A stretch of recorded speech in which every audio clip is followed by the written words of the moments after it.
ලංකාවේ වෙලාවෙන් අද උදේ පාන්දර 6:53ට විතර මුළු ලෝකෙම බලාගෙන ඉඳපු ඓතිහාසික සිදුවීම අති සාර්ථක විදියට අවසන් වුණා. අවුරුදු 54කට විතර පස්සේ හඳ වටා මිනිස්සු අරගෙන ගිය NASA ආයතනයේ ආටිමිස් 2 කියන ඔපරේෂන් එකේ ඔරායන් යානය ඇයට කිලෝමීටර් 40000ක විතර වේගකින් ඇමරිකාවේ කැලිෆෝනියා වෙරළ තීරයට ඔබ්බෙන්නු පැසිෆික් සාගරයට සාර්ථකව ගොඩ බෑවා. හැබැයි මේ ගමනේදී සාමාන්‍ය මිනිස්සු ගගනගාමීන් දිහා බලන් ඉඳියට තාක්ෂණය ගැන උනන්දු ඔයාට ප්‍රශ්නයක් තියෙන්නේ නැති කොහොමද කිලෝමීටර් ලක්ෂ 4කටත් වඩා දුරකින් තියෙන මේ අභ්‍යවකාශ යානයේ ඉඳන් පෘථුවියට කිසිම ලැග් එකක් නැතුව 4K live videos අරගෙන ආවි කියලා. ඉතින් අපි අද කතා කරන්නේ අපේ ගෙදර තියෙන Wi-Fi එකටත් වඩා වෙනස්ම ටෙක්නොලොජි එකකින් රන් වෙන අභ්‍යවකාශයේ තියෙන මේ අති දැවැන්ත ස්පේස් ඉන්ටර්නෙට් එක ගැන.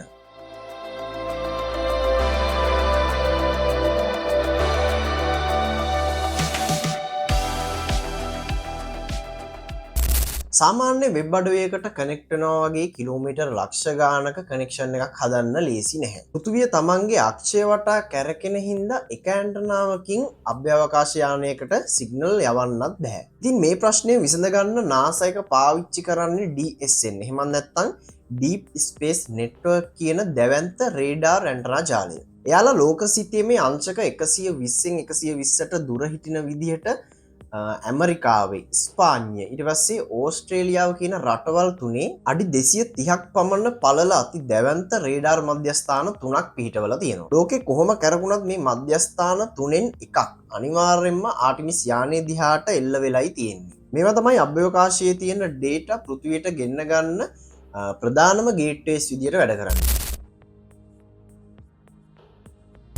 අපි පෘථිවියේ ඉන්ටර්නෙට් යන්න පාවිච්චි කරන TCP/IP කියන ප්‍රොටෝකෝල් එක අභ්‍යවකාශයට පොඩ්ඩක්වත් හරියන්නේ නැහැ. මොකද කිව්වොත් අභ්‍යවකාශයේදී ග්‍රහලෝක වලින් එන බලපෑම් හින්දා data packet loss වෙන්න ඉඩකඩ තියෙනවා. ඉතින් TCP/IP කියන ප්‍රොටෝකෝල් එකේදී මොකක් හරි data packet එකක් loss වුණොත් මුළු කනෙක්ෂන් එකම කට් කරලා ආයේ මුල ඉඳන් data request කිරීමක් සිද්ධ කරනවා. මේක වළක්වා ගන්න NASA එක හැදුවා DTN. එහෙම නැත්නම් Disruption Tolerant Networking කියලා විශේෂ ප්‍රොටෝකෝල් එකක්. ඒ කියන්නේ data packet එකක් loss වෙන්න ගියොත් ඒක ආයේ මුල ඉඳන් යවන්නේ නැතුව අතරමැද තියෙන සංවේදන චන්ද්‍රිකාවක සේව් කරගෙන ඉඳලා කනෙක්ෂන් එක යථා තත්ත්වයට පත් වුණු ගමන් ආයෙත් කන්ටිනියු කරගෙන යනවා. මේ නිසා කිසිම data packet එකක් අභ්‍යවකාශයේදී loss වෙන්නේ නැහැ. ඉස්සර හදට ගියපු Apollo මෙහෙයුම් වලදී සිග්නල් ලැබුවේ රේඩියෝ තරංග හරහා. එහෙම නැත්නම් රේඩියෝ වේව්ස් හරහා. හැබැයි ඒවයේ බෑන්ඩ්විඩ්ත් එක ගොඩක් අඩු නිසා ඒගොල්ලන්ට 4K වීඩියෝස් කොමියුනිකේට් කරගන්න බැරි වුණා. ඉතින් ඒ නිසා මේ ආටිමිස් 2 මෙහෙයුමේදී ඉතිහාසයේ ප්‍රථම වතාවට ලේසර් කිරණ හරහා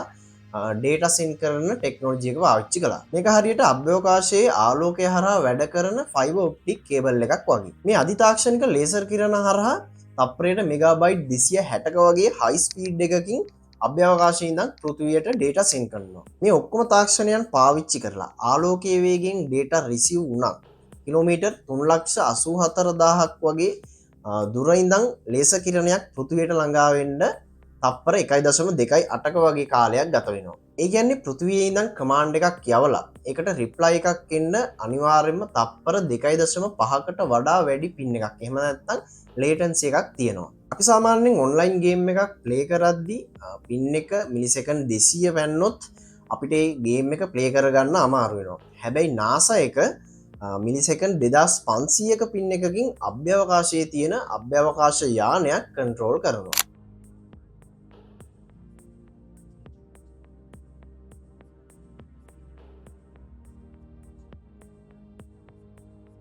ඉතින් මේ අභ්‍යවකාශ ඉන්ටර්නෙට් තාක්ෂණය ගැන එහෙම නැත්නම් ස්පේස් ඉන්ටර්නෙට් ටෙක්නොලොජි එක ගැන ඔයාලට මොකක්ද හිතෙන්නේ? අපි මේ දේවල් කතා කරමු පල්ලෙහා තියෙන කමෙන්ට් සෙක්ෂන් එකේ. මේ වගේ තාක්ෂණික ලෝකයේ තියෙන දේවල් ඉස්සරහට දැනගන්න ඕන නම් දැන්ම පල්ලෙහා තියෙන subscribe button එක ක්ලික් කරන්න. ඒ වගේම මේ වීඩියෝ එකට like කරන ගමන් මේ වීඩියෝ එක ඔයාගේ යාළුවන්ට share කරන්නත් අමතක කරන්න එපා. එහෙනම් ඊළඟ වීඩියෝ එකෙන් හම්බ වෙමු. ඔයාලා හැමෝටම ජය වේවා.